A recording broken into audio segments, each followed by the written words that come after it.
Have you ever wondered why some diets work for one person but not for another?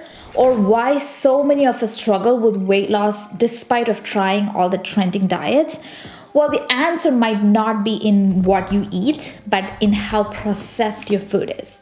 Hi, my name is Anne Maria Tom, and today we are diving into the fascinating world of diets, food processing, and how understanding what we eat can make or break our weight loss goals.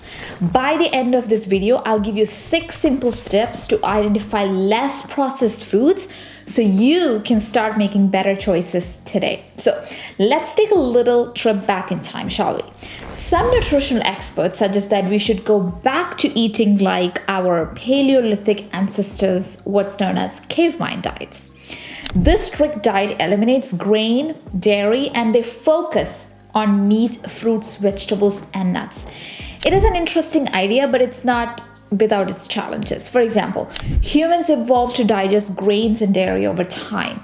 Population that relied on farming, they developed enzymes like amylase and lactase, which allowed them to process starch and lactose. So these adaptations were crucial for survival, especially in harsh weather conditions like energy-dense foods were necessary.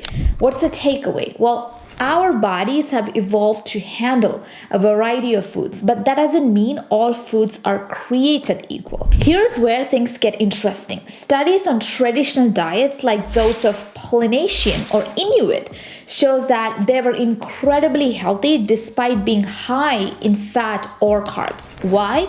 Because their diets were low in processed foods. For instance, Polynesians relied on tubers, fruits, fish, and coconuts, right? Whole natural foods. Meanwhile, the Inuit, they thrived on fatty fish, meat, and some Arctic berries. They didn't have, margarines or sugary cereals or processed oils that were free from chronic diseases we see today, like obesity and diabetes. Even British Army Surgeon Thomas Latimer Clave noted that indigenous population eating traditional foods did not suffer from modern health problems, which he linked to, refined carbohydrates like sugar and white flour. So what makes processed foods so problematic? Well, first, they are stripped out of nutrients and they're loaded with additives like sugar, salt, and unhealthy fats. Second, they disrupt our natural hunger cues, making us eat more than we need. And this is why a diet high in processed foods, no matter how well it is marketed, can sabotage your weight loss efforts.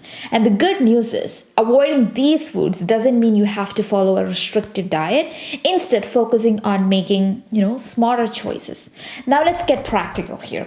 Here I'm going to give you 6 tips that is going to help you identify how to choose less processed foods. So number 1 is check the ingredients. The fewer the ingredients, the better it is. If you can't pronounce it, it's probably not good for you. Number 2 is shop the perimeter, meaning stick to the outlet aisles of the grocery store where fresh produce, meats, dairy, and things like that are usually found.